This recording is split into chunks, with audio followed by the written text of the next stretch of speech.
샬롬. 2026년 1월 5일 월요일 하나님 나라를 시작하는 말씀 묵상 시간입니다.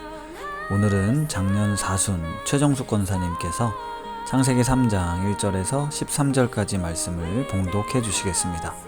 하나님의 말씀을 경청하십시오.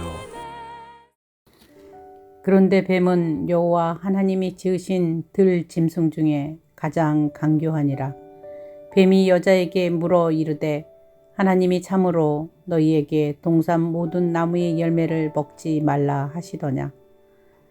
여자가 뱀에게 말하되 동산 나무의 열매를 우리가 먹을 수 있으나 동산 중앙에 있는 나무의 열매는 하나님의 말씀에 너희는 먹지도 말고 만지지도 말라 너희가 죽을까 하노라 하셨느니라.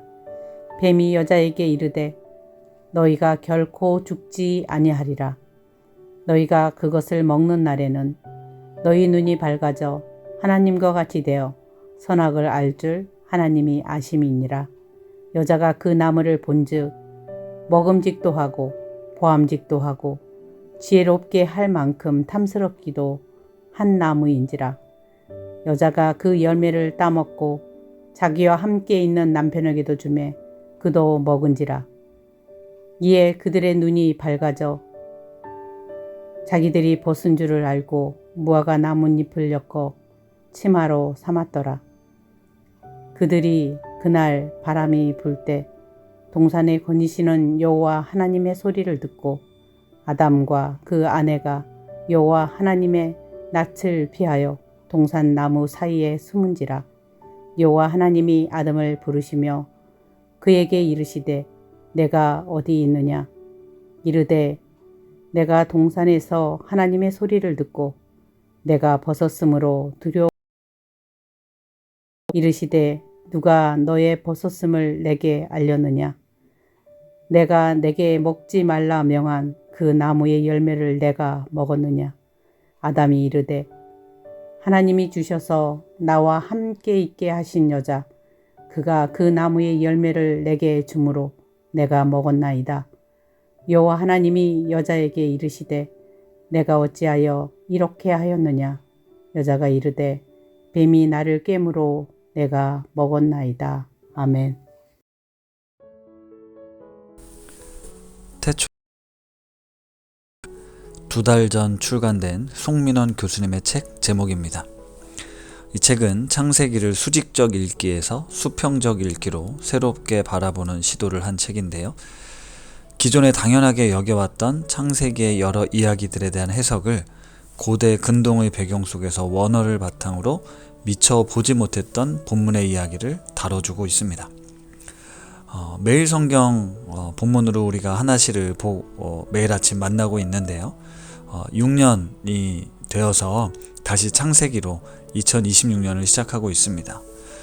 기억하실지 모르겠지만 우리 교회는 분리 믿음에 2021년도에 창세기 말씀 여행을 함께 했습니다.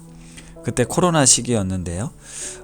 다음 세대 사역자들과 함께 매주 GQ라는 영상을 찍어서 성도님들께 그리고 다음 세대 아이들에게 제공을 했습니다.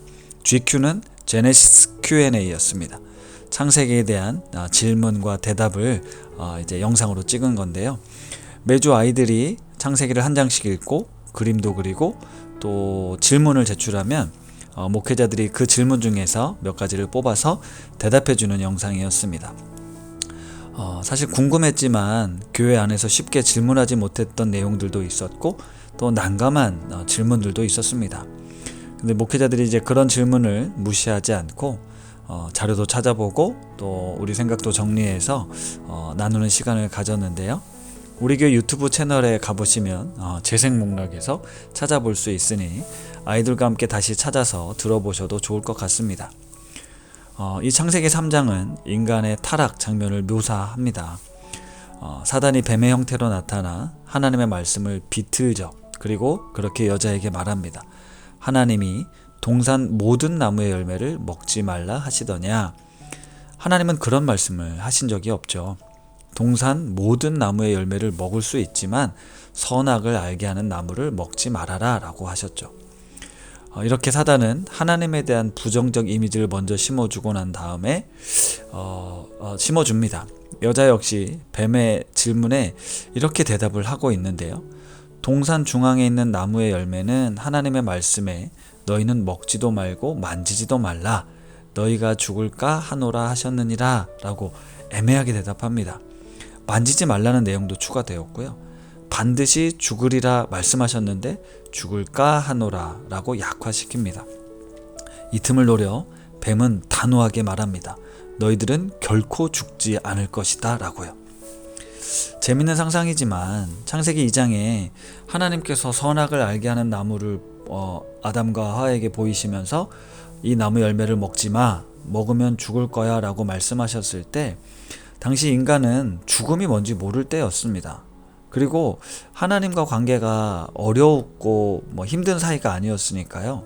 하나님 죽는 게 뭔가요? 라고 질문을 해봤더라면 어땠을까요? 왜 이 나무를 먹으면 안 되는가요? 라고 질문을 했더라면 어땠을까요? 하와 입장에서는 창세기 2장에 보면 하나님께서 아담에게 선악을 알게 하는 나무를 먹지 말라라고 했습니다. 그러니까 하와가 직접 들은 건 아닙니다. 하와가 아담에게 물었겠죠. 저 열매를 왜 먹으면 안 돼?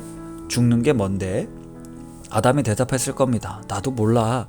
하나님이 먹지 말라고 했어. 먹지 말라고 하면 안 먹으면 되지. 그게 뭐가 궁금해? 라고 그냥 무시했을지도 모르겠습니다.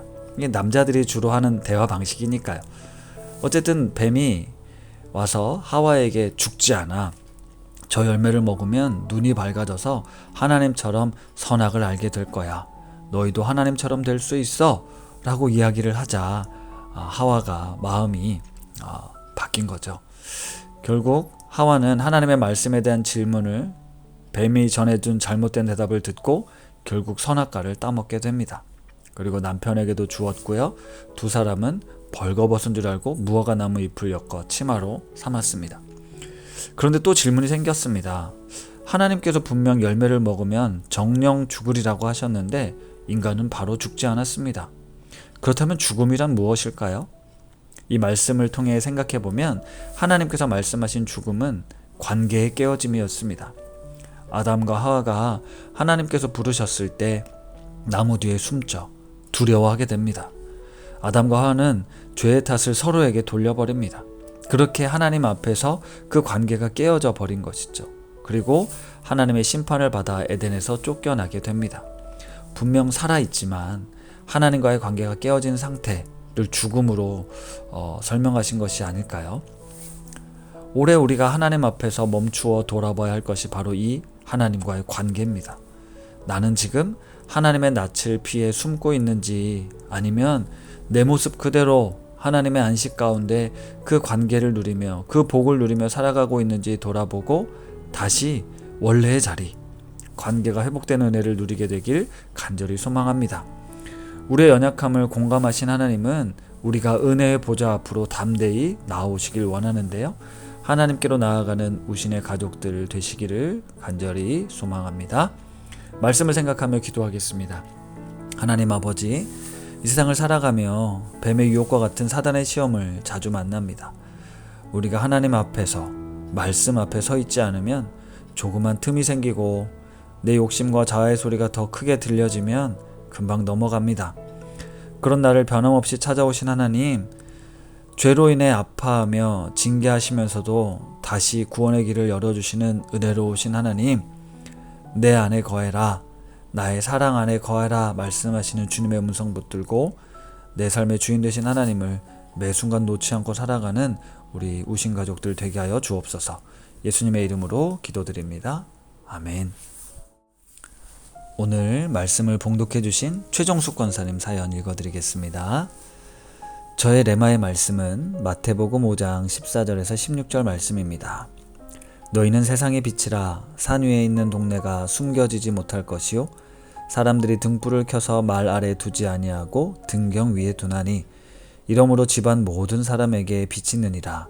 이와 같이 너희 빛이 사람 앞에 비치게 하여 그들로 너희 착한 행실을 보고 하늘에 계신 너희 아버지께 영광을 돌리게 하라. 아멘. 너희는 세상의 빛이라. 저는 이 말씀을 나름대로 해석해서 사람들 앞에서 크게 빛나는 빛이 되고 싶었습니다. 그러나 저는 작고 희미한 빛을 내는 5촉짜리 전구와도 같은 미약한 빛이었습니다. 제 주위의 사람들은 재능도 물질도 많아 거리를 비추는 크고 화려한 100촉짜리 전등과도 같았습니다. 그들과 비교하면서 하나님께 투정 부리며 불평과 불만을 토로하기도 했습니다. 하고 싶은 것에 비해 저는 부족한 것이 너무나 많은 사람이었습니다. 20년 전 일본에서 살고 있던 어느 여름날 우리 산악회에서 한여름에만 등반이 가능한 후지산을 가기로 했습니다. 참고로 후지산은 7월 초부터 9월 초까지 등반이 가능합니다. 그런데 무더운 여름 낮에 등반하는 건 너무 힘이 듭니다. 왜냐하면 3,776m나 되는 후지산 정상 부근은 나무가 거의 없고 돌과 흙으로 되어 있어서 후지산 등반은 뜨거운 햇빛과 산소가 부족해서 고산병에 걸리기 쉽기 때문입니다.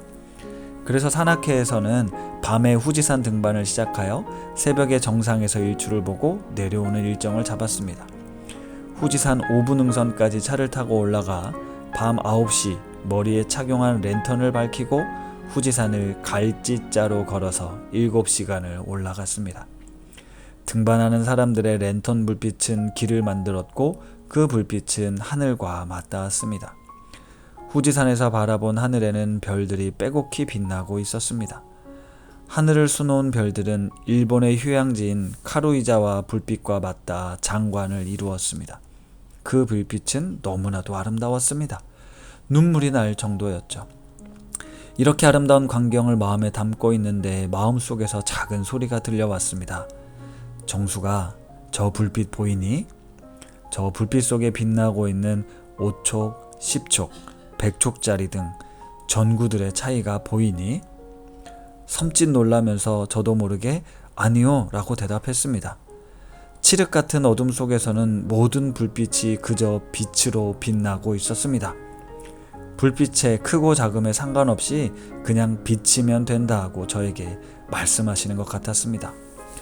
너희는 세상을 비추는 빛이다의 의미를 알아차린 대가로 그날 저는 발가락 6개가 검정색으로 멍이 들어 결국 빠지고 말았습니다.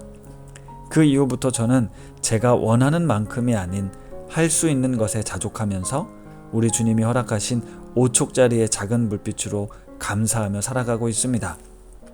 높은 듯 우신교회 교우 여러분들도 세상을 비추는 빛으로 살고 계시죠? 2026년 새해에도 파이팅입니다. 예, 이렇게 권사님 사연 보내주셨는데요. 지금 권사님께서 추천해주신 찬양 소원 들으시면서 더 깊은 묵상 하시겠습니다.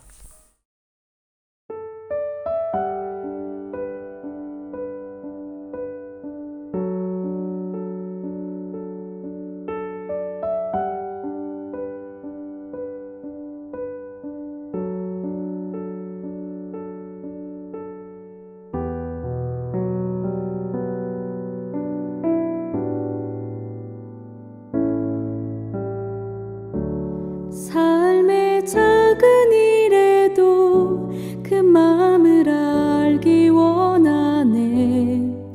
그 길, 그 좁은 길로 가길 원해. 나의 작음을 알고 그분의 크심을 알며 소망 그 기쁜 길로 가기 원하네.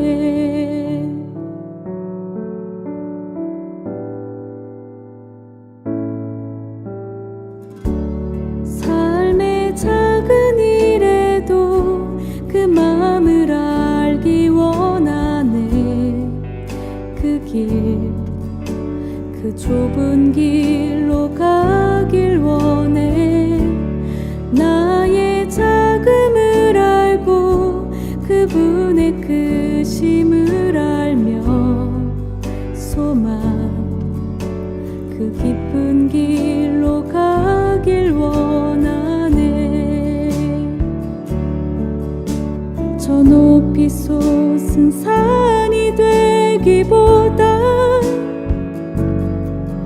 여기 오름직한 동산이 되길.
여기 우름직한 동산이 되길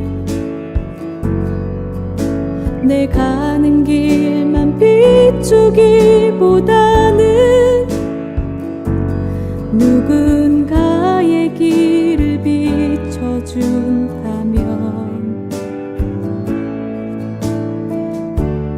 내가 노래하듯이 또 내가 얘기하듯이 살길 난 그렇게 죽기 원하네. 삶의 한 절이라도 그분을 닮기 원하네. 사랑 그 높은 길로 가기 원하네. 그 좁은 길로 가기 원하네.